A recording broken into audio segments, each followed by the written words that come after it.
सरफरोशी की तमन्ना अब हमारे दिल में है, देखना है जोर कितना बाजुए कातिल में है।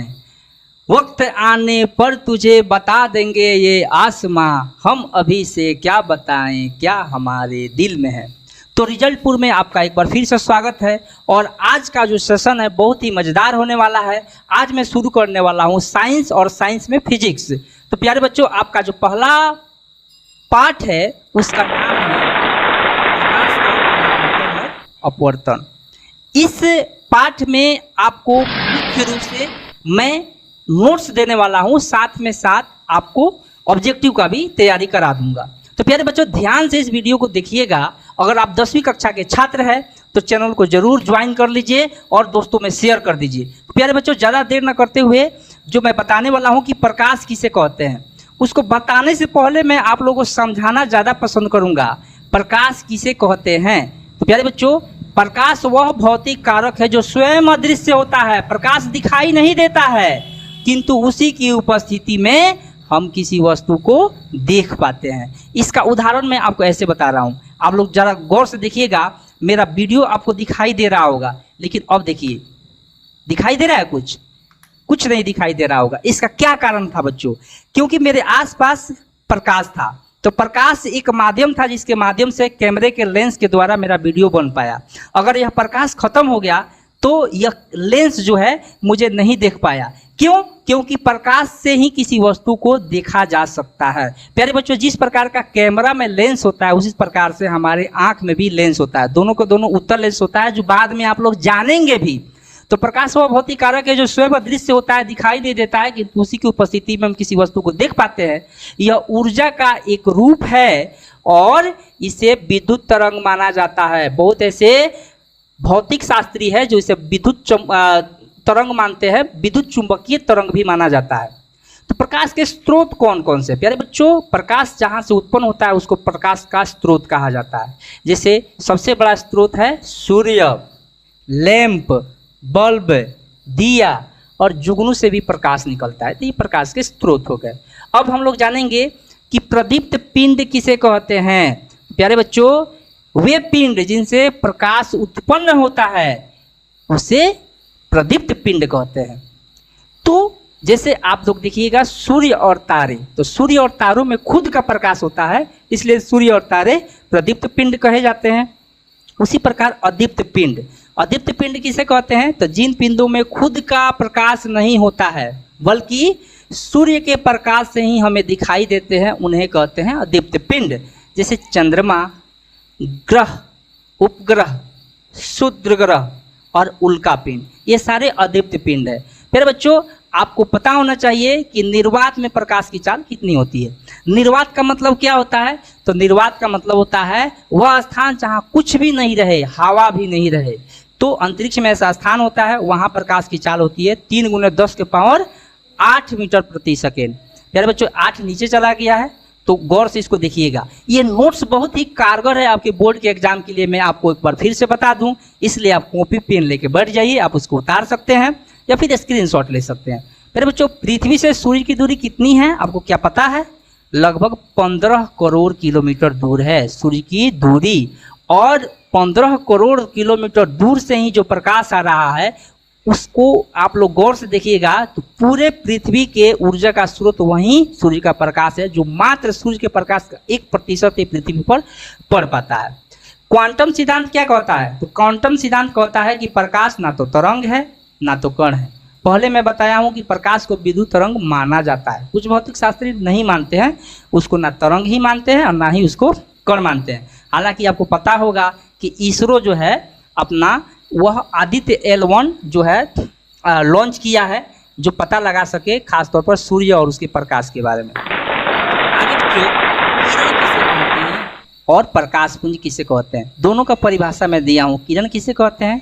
तो प्रकाश के गमन पथ की दिशा को किरण कहते हैं। ये इस चित्र के माध्यम से समझ सकते हैं। देखिए, ऐसे किरण है जो एक ओर से जा रहा है, इसकी गमन क्या है? तो बाएं से दाहिने है, ऐसे बाएं से दाहिने है।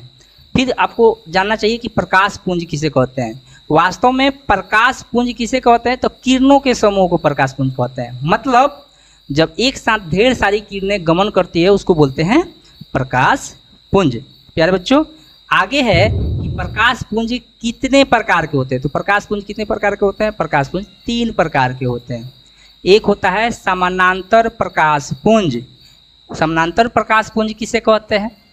तो जिस प्रकाश पुंज की सभी किरणें समानांतर होती है, इसका मतलब हुआ कि सभी किरणें समानांतर। तो समानांतर का मतलब ही होता है कि वे एक दूसरे को कभी प्रतिच्छेद नहीं करेगी, या आगे बढ़ाइए या पीछे बढ़ाइए, तो उसको बोलते हैं समानांतर प्रकाश पुंज। उदाहरण के लिए देखिए, एक प्रकाश की किरण जा रही है, एक और जा रही है, एक और जा रही है, ये कभी एक दूसरे को प्रतिच्छेद नहीं करेंगे। एक होता है अभिसारी प्रकाश पुंज। प्यारे बच्चों, अभिसारी प्रकाश पुंज किसे कहते हैं? तो जिस प्रकाश पुंज की सभी किरणें आगे बढ़ने पर एक बिंदु पर मिलती है, एक ही बिंदु पर आगे बढ़कर मिल जाती है, संश्रित हो जाती है, अभिसरित हो जाती है, सब एक ही शब्द का नाम है, या अब उसी को बोलते हैं अभिसारी प्रकाश पुंज। देखिए, यहाँ एक किरण आ रही है, एक यहाँ से किरण आ रही है, एक यहाँ से किरण आ रही है, एक यहाँ से, और सब लास्ट में जाके एक ही बिंदु पर मिलती हुई प्रतीत दिखाई देती है।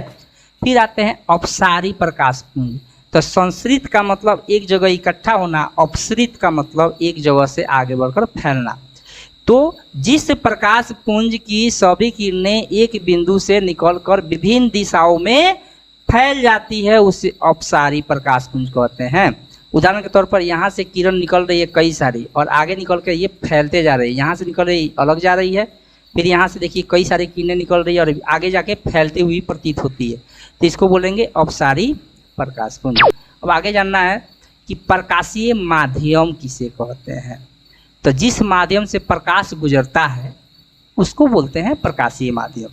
जैसे हवा, पानी, कांच, इससे प्रकाश आर पार जा सकता है, तो ये प्रकाशीय माध्यम हो गया।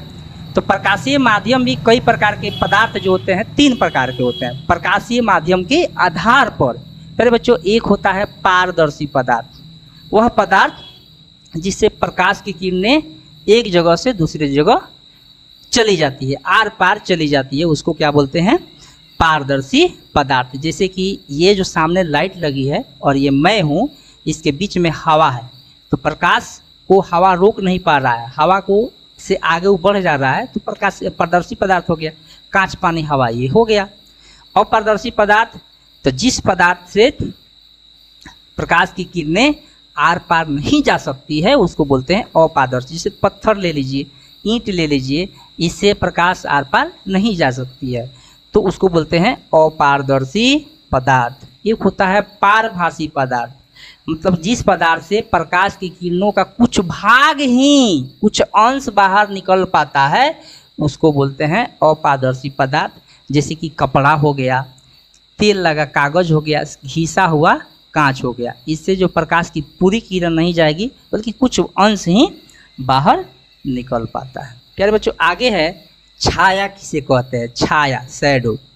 तो जब प्रकाश के पथ, गमन पथ पर कोई अपारदर्शी वस्तु होने से उसके पीछे एक अंधेरा क्षेत्र बन जाता है, जिसे छाया कहते हैं। जैसे कि ये एक अपारदर्शी वस्तु है और सामने बल्ब है, देखिएगा कि यहाँ पीछे अंधेरा क्षेत्र, क्योंकि अपारदर्शी है तो इससे प्रकाश की किरण आर पार जा नहीं रही है, तो इसके पीछे एक अंधेरा क्षेत्र बन रहा है, जिसको क्या बोलते हैं? छाया कहते हैं। तो यही अंधेरे क्षेत्र को छाया कहते हैं। प्यारे बच्चों, आगे है प्रकाश का परावर्तन किसे कहते हैं, और कमेंट करके बताइए कि क्या वीडियो देखकर आपको मज़ा आ रहा है। तो प्रकाश का परावर्तन किसे कहते हैं, ये बहुत ही इम्पोर्टेंट बिंदु है।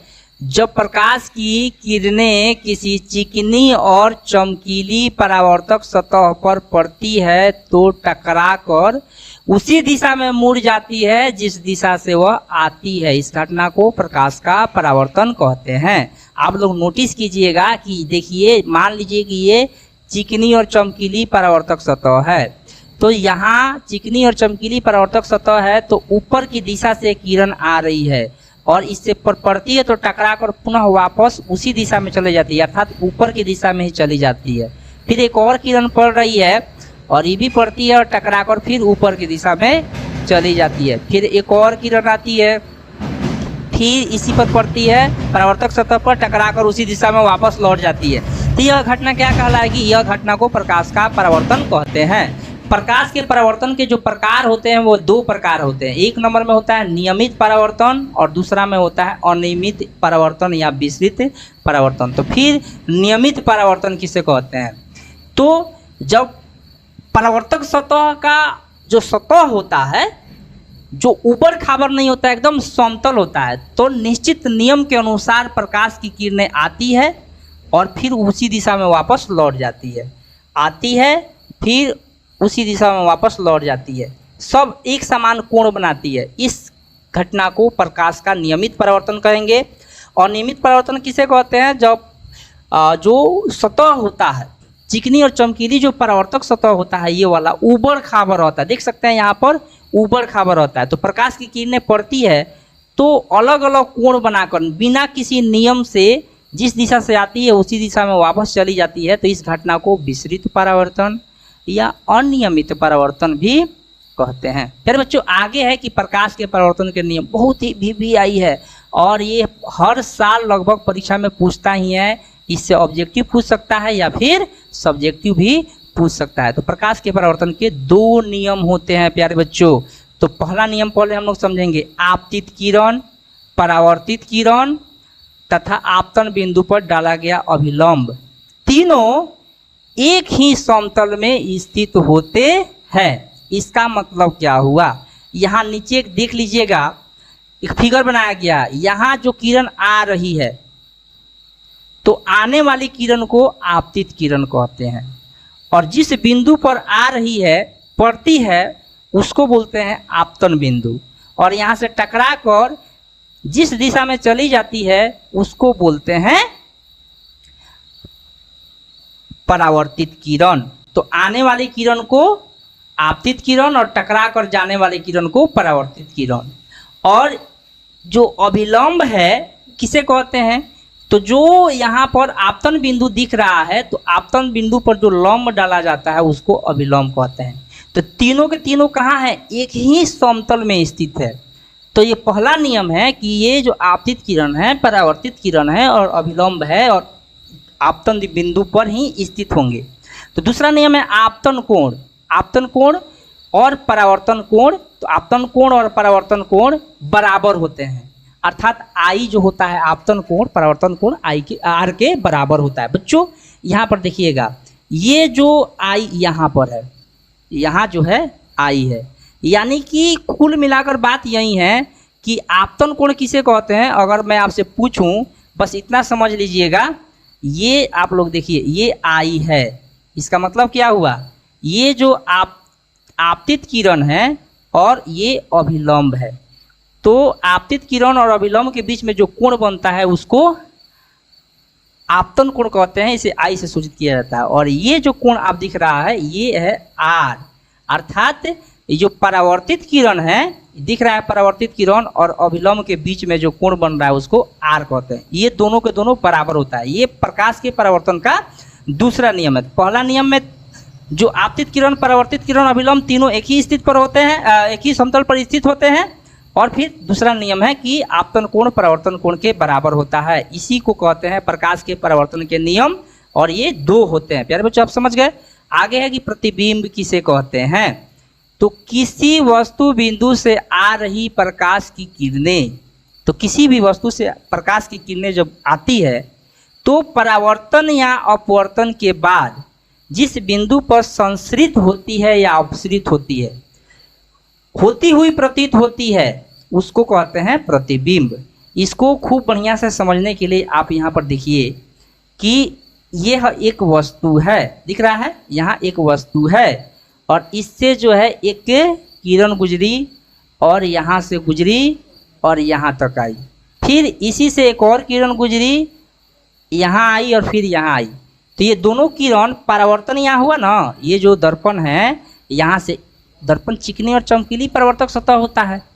तो यहाँ से परावर्तन के बाद जिस बिंदु पर मिलती है उसको क्या बोलते हैं प्यारे बच्चों? तो इसको बोलते हैं इमेज, अर्थात प्रतिबिंब। ये हो गया वस्तु यानी बिंब और ये हो गया प्रतिबिंब।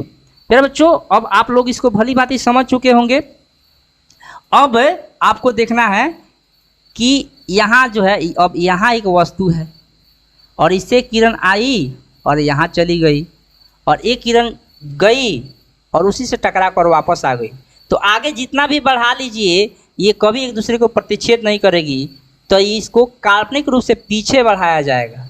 तो इससे जो प्रतिबिंब बना, यहाँ काल्पनिक रूप से पीछे कटान हो रहा है, तो ये जो है अविश्रित हो रहा है, एक जगह इकट्ठा हो रहा है, ये जो है एक जगह से दूर भागते हुए दिखाई दे रहा है। तो अविश्रित होती है चाहे अपसृत होती है तो उसको बोलते हैं प्रतिबिंब। जब किसी वस्तु बिंदु, यहाँ ये वस्तु है, यहाँ से जो किरण चली है, फिर यहाँ एक वस्तु है, यहाँ से किरण चली है, तो वस्तु बिंदु से आ रही प्रकाश की किरणें परावर्तन या अपवर्तन के बाद जिस बिंदु पर कटती हुई मिलती हुई प्रतीत होती है, इसका मतलब हुआ उसे प्रतिबिंब कहते हैं। प्रतिबिंब दो प्रकार के होते हैं प्यारे बच्चों। एक होता है वास्तविक प्रतिबिंब। वास्तविक प्रतिबिंब माने जो वास्तविक किरणों के कटान से बनता है। प्यारे बच्चों यहाँ पर देखिए, ये जो है वास्तविक प्रतिबिंब का उदाहरण है, ये वास्तविक किरणों के कटान से बनता है। और ये जो है डैश डैश डैश डैश दिख रहा है, ये काल्पनिक प्रतिबिंब का उदाहरण है, क्योंकि काल्पनिक प्रतिबिंब का मतलब हुआ जो काल्पनिक किरणों के कटान से बनता है। फिर बच्चों आगे देखेंगे कि दोनों में अंतर क्या है, यानी कि वास्तविक प्रतिबिंब और काल्पनिक प्रतिबिंब में क्या अंतर है। तो वास्तविक प्रतिबिंब किसे कहते हैं, तो यह किरणों के वास्तविक कटान से बनता है। और काल्पनिक प्रतिबिंब किसे कहते हैं, तो यह किरणों के काल्पनिक कटान से बनता है। फिर दूसरा अंतर क्या है कि वास्तविक प्रतिबिंब हमेशा उल्टा बनता है और काल्पनिक प्रतिबिंब हमेशा सीधा बनता है। काल्पनिक प्रतिबिंब को आभासी प्रतिबिंब भी कहते हैं, वर्चुअल इमेज, है ना। ये हो गया वास्तविक प्रतिबिंब का मतलब रियल इमेज। तो वास्तविक प्रतिबिंब का तीसरा गुण है कि इसे पर्दे पर उतारा जा सकता है, लेकिन काल्पनिक प्रतिबिंब को पर्दे पर उतारा नहीं जा सकता है। तो पर्दा वाला कमाल ज़रा सोचिएगा, आप लोग देखते होंगे प्रोजेक्टर से किरणें निकलती है तो उसको पर्दा पर उतार के वीडियो देख पाते हैं, क्योंकि वहाँ से वास्तविक प्रतिबिंब बनता है। उसमें जो लेंस होता है उसमें वास्तविक प्रतिबिंब बनता है। तो अगला है अंतर कि दर्पण के सामने माने आगे बनता है। वास्तविक प्रतिबिंब कभी दर्पण के आगे बनता है और काल्पनिक प्रतिबिंब हमेशा दर्पण के पीछे बनता है प्यारे बच्चों। तो दर्पण और दर्पण के प्रकार के बारे में भी पढ़ लीजिए। तो दर्पण है यह 3 प्रकार के होते हैं। एक होता है समतल दर्पण, एक होता है गोलीय दर्पण, एक होता है परवलयिक दर्पण। बच्चों में थोड़ा सा कन्फ्यूजन यह रहता है कि वो सोचते हैं कि दर्पण 3 प्रकार के कौन कौन से होते हैं, समतल दर्पण, अवतल दर्पण, उत्तल दर्पण। जी नहीं, जो अवतल दर्पण है और उत्तल दर्पण है वह गोलीय दर्पण का प्रकार है। माने अवतल दर्पण भी गोलीय दर्पण है और उत्तल दर्पण भी गोलीय दर्पण है। तो दोनों गोलीय दर्पण ही हैं। तीसरा है परवलयिक दर्पण। तो तीनों के बारे में हम बारी बारी से समझाएंगे। तो आज जो सबसे पहले हमको जानना है दर्पण किसे कहते हैं, इसको तो पहले जान लीजिए। दर्पण देख लीजिए, एक लड़की जो है यहाँ पर अपना इमेज देख रही है, प्रतिबिंब यहाँ पर देख रही है, उसको थोड़ा सा हम कलरफुल कर दे रहे हैं, है ना। देख लीजिए ये लड़की जो है। तो दर्पण किसे कहते हैं, वह चिकनी और चमकीली परावर्तक सतह जो नियमित रूप से प्रकाश का परावर्तन करती है उसको क्या कहते हैं, दर्पण कहते हैं। प्यारे बच्चों इसको समझिएगा। आप लोग सोचते हैं कि जो शीशा होता है, कांच होता है, उसी का दर्पण होता है। वास्तव में जो शीशा होता है वह चिकनी चमकीली परावर्तक सतह होता है जो प्रकाश का परावर्तन इसलिए करता है क्योंकि उसके पीछे कलई पेंट किया गया रहता है। अब दर्पण आप उसको भी कह सकते हो, अगर प्लास्टिक है और वो भी प्रकाश का परावर्तन करे नियमित रूप से, उसको भी दर्पण कह सकते हो।